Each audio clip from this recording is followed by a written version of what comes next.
Olá, galerinha! Sejam todos bem-vindos à nossa aula da semana. E hoje nós vamos falar sobre o islamismo. Nas últimas semanas a gente tem falado sobre algumas religiões que existem no mundo. Hoje nós vamos falar sobre o islamismo, que assim como o cristianismo e o judaísmo, é uma religião monoteísta. Então vamos lá. O islamismo ou religião muçulmana é uma das três grandes religiões monoteístas. Isso é, que tem fé em um só Deus. O nome desse Deus para os islâmicos é Alá. Então, uma das três religiões monoteístas do mundo e pertence à mesma origem das outras duas. Origem esta relativa ao patriarca bíblico Abraão.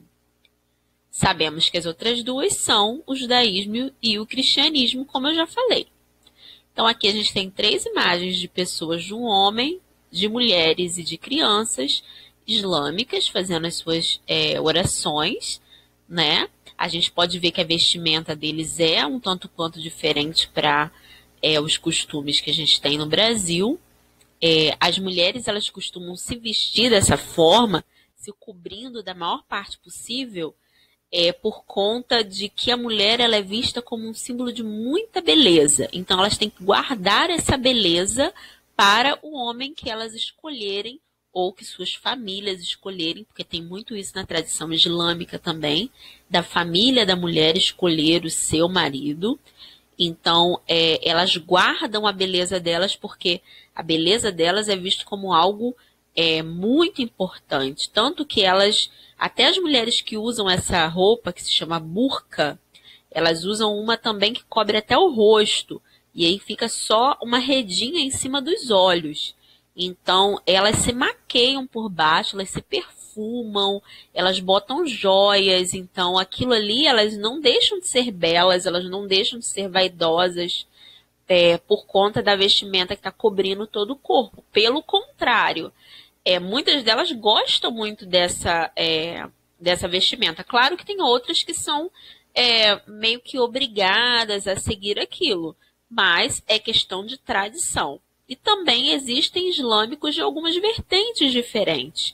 Existem islâmicos mais modernos, que não usam essa roupa que cobre todo o corpo. Mas a única coisa que a mulher islâmica sempre, até as mais modernas, utilizam é o véu cobrindo os cabelos. Porque o cabelo é o símbolo de maior beleza da mulher para os islâmicos.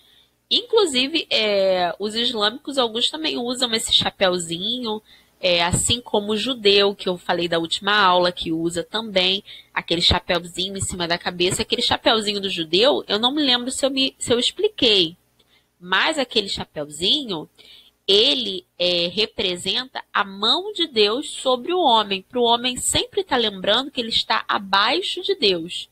Então, eles usam aquela espéciezinha de chapéu, né, para poder ter essa lembrança. O nome que se dá àquele chapéuzinho que o judeu usa, né, que parece uma cuiazinha virada para baixo, é kippá. Então, eles usam sempre o kippá na cabeça, que ele representa ali a mão de Deus. Para o homem nunca esquecer que ele é a maior criação do divino, de Deus, porém, ele não está acima de Deus, ele está abaixo de Deus.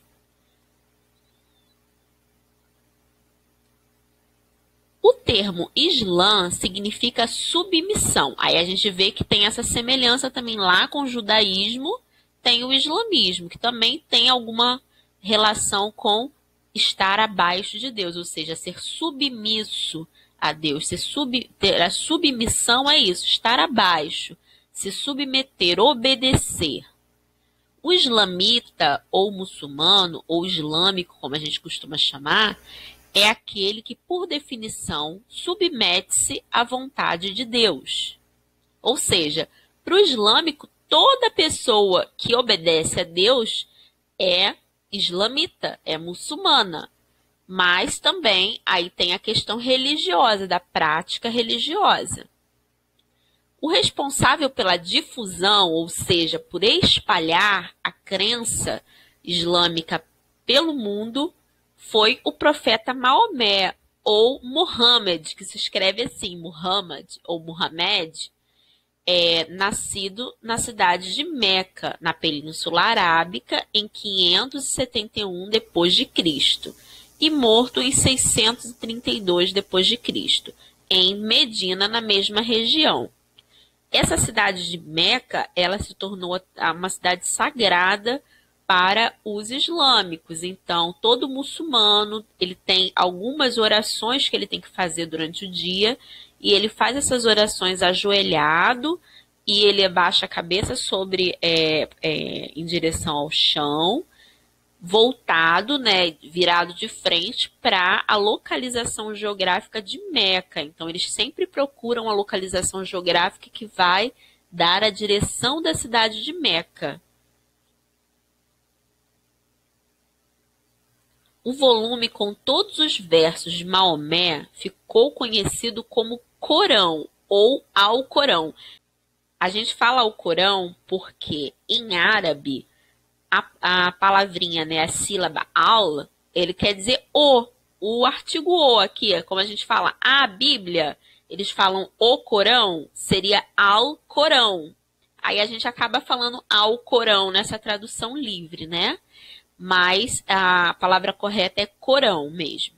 Esse termo ele significa a recitação, ou seja, a fala, né, do Maomé. E ele é uma espécie de Bíblia. Ele é bem parecido com a Bíblia. Inclusive, ele tem referências a Jesus no próprio Corão.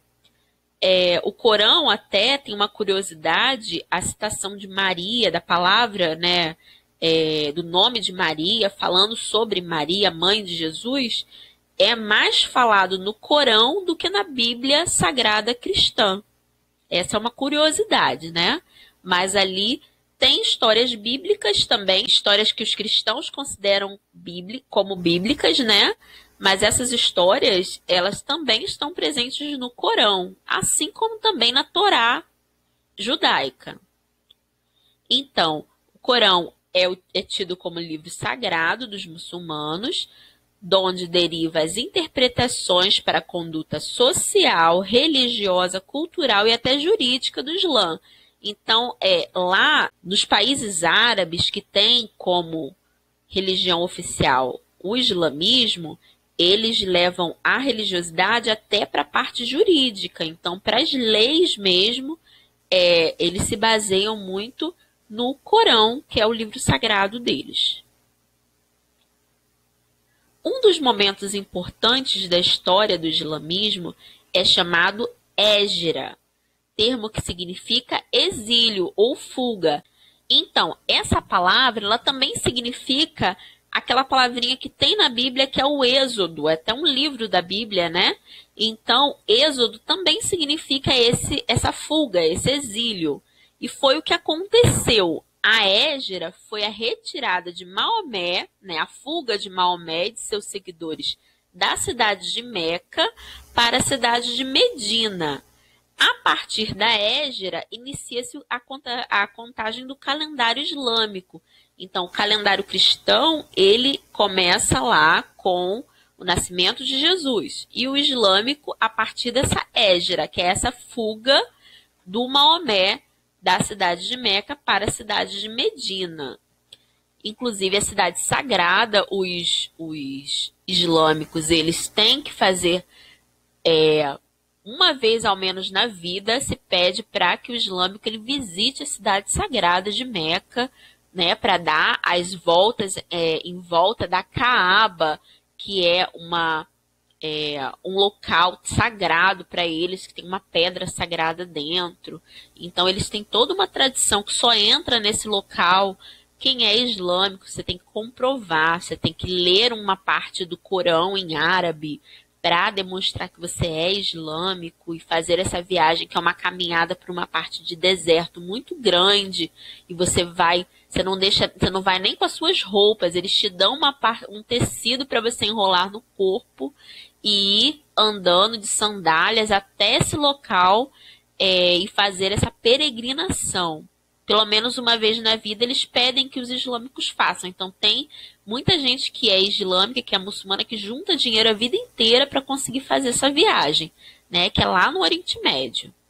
Então, aqui a gente tem um pouquinho da história islâmica e aí a gente vai para a nossa atividade.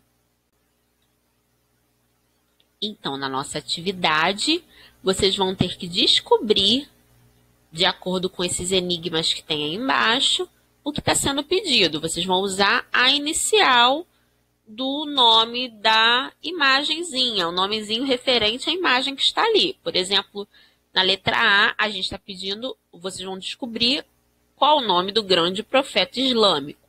Na B, o nome do livro sagrado islâmico. E na C, o nome de Deus para o islamismo.